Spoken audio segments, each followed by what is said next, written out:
Bienvenue à toutes et à tous, je m'appelle Mathieu et aujourd'hui vous allez découvrir comment avec trois potes, Louis, Tristan et Robinson, nous nous sommes lancés dans la fabrication d'un kart réalisé à partir du moteur d'un vieux scooter. Vous verrez pourquoi Louis a dû se faire recoudre, comment est-ce qu'on s'est retrouvé avec notre moteur à l'envers ou encore comment est-ce qu'on a mis le feu au gazon. Bien sûr, si vous êtes nouveau et que ce type de vidéo vous plaît, n'hésitez pas à vous abonner et à me suivre sur Instagram. Et sans plus attendre, c'est parti!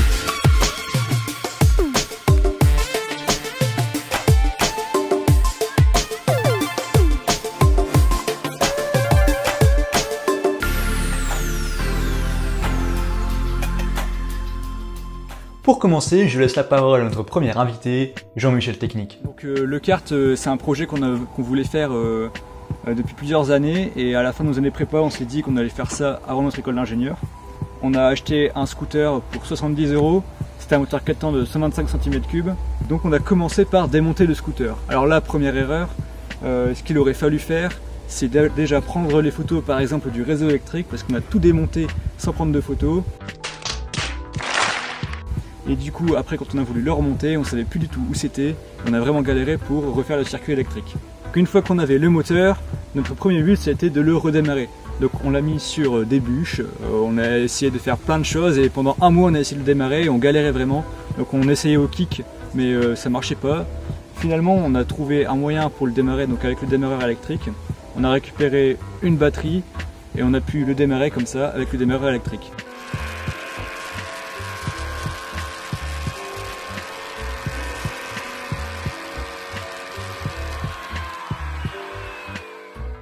Ensuite, on a réfléchi à la structure du kart. Donc on avait la fourche du scooter qu'on voulait récupérer et on s'est dit qu'on allait faire un tricycle. Donc avec une roue à l'avant et deux roues à l'arrière. Pour l'arrière, on s'est dit qu'on allait faire une structure à partir de métal. Et pour ça, on a récupéré du métal donc dans un tas de ferraille. Et on a récupéré, c'était une espèce de barrière pour enclos. Donc là, on l'a découpé et c'était les premières fois où on a par exemple utilisé une meuleuse ou un fer à souder, un poste à souder. Donc c'est aussi le moment idéal pour apprendre à souder ou à meuler. D'ailleurs, petit montage.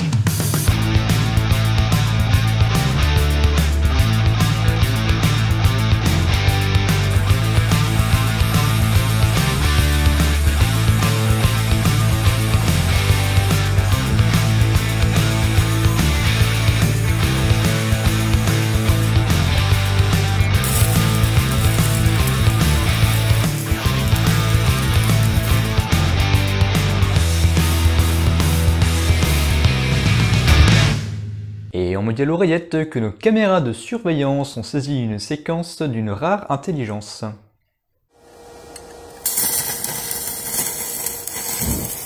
What?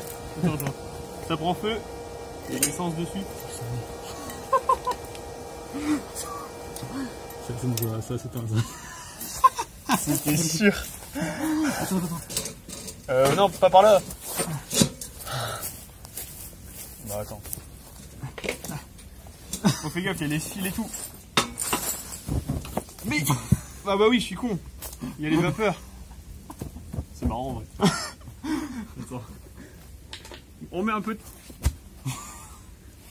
Putain mais... En vrai, on est trop con là. Bref, ne soudez pas là où vous avez renversé de l'essence. C'était clairement con. Et je laisse la parole à notre deuxième invité, Jean-Michel Sécurité. Bien sûr, faites ça avec toutes les sécurités possibles. D'ailleurs, petite référence à Louis qui s'est planté la barrière juste ici.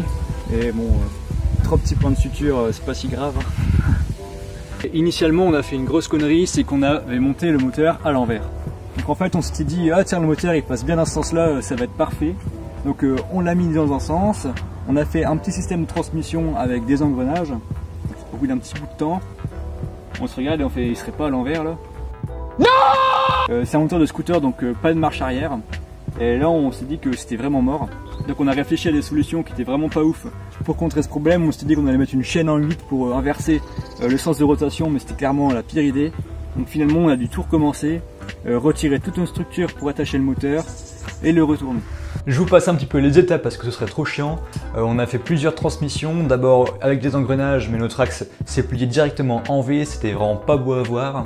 Finalement, on a mis notre roue motrice directement sur l'axe de sortie du moteur, donc la meilleure transmission, c'est finalement celle qui n'existe pas.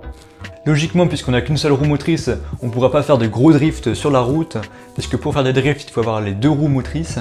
Ici, on a une roue motrice et la deuxième en roue libre, et finalement c'est un bon choix parce que pour prendre des virages fort serrés, ça aurait été limite impossible de le faire avec les deux roues motrices.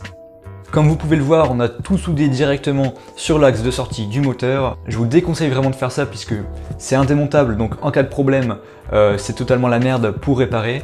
Mais nous, puisqu'on avait un temps imparti pour le finir, on s'est dit qu'on allait faire ça à l'arrache et croiser les doigts pour que ça tienne. Bien sûr, ça a cassé à plusieurs reprises, mais on a quand même réussi en finalité à parcourir plusieurs kilomètres avant que ça ne recasse.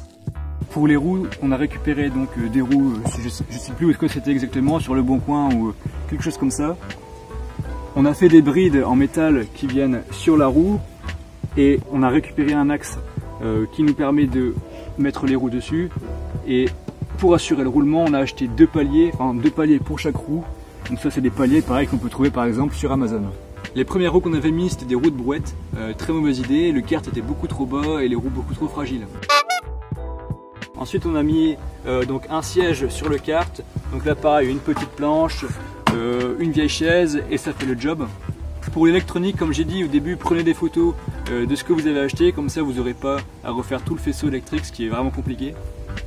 Nous on a tout regroupé dans une petite boîte et on alimente donc le démarreur avec une batterie de 12 volts. Donc là c'est une batterie d'alarme, mais on peut utiliser une grosse batterie de voiture par exemple. Ensuite est venu le moment de relier les commandes au moteur. Donc la commande d'accélération juste ici à la poignée droite, c'est relié au carburateur donc avec la gaine. Ensuite on a bien sûr gardé le frein avant pour pouvoir freiner et on a rajouté le frein à main. Comme ça on peut freiner en cas d'urgence et même le tenir à l'arrêt quand on le démarre. On a également dû racheter des pièces pour les moteurs comme une bougie parce que la nôtre était grillée au bout d'un certain temps.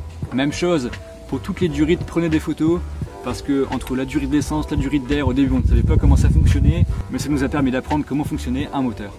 Heureusement que sur YouTube il y a plein de super bons tutoriels réalisés par des mecs tout à fait sobres pour nous aider. Donc là c'est la durite de trop-plein. Ici l'arrivée d'essence. Et là, c'est la durite de purge du carburateur. Eh bien ça y est, je pense que Jean-Michel Technique et Sécurité ont assez parlé. Maintenant je vais vous mettre quelques petits plans du kart en fonctionnement, mais il faut vraiment que vous alliez voir la vidéo réalisée par mon frère, puisqu'on a pimpé notre kart à la Mad Max et il a réalisé un clip spécialement pour ça. Il sera sur la chaîne et je le remercie vraiment beaucoup de l'avoir réalisé.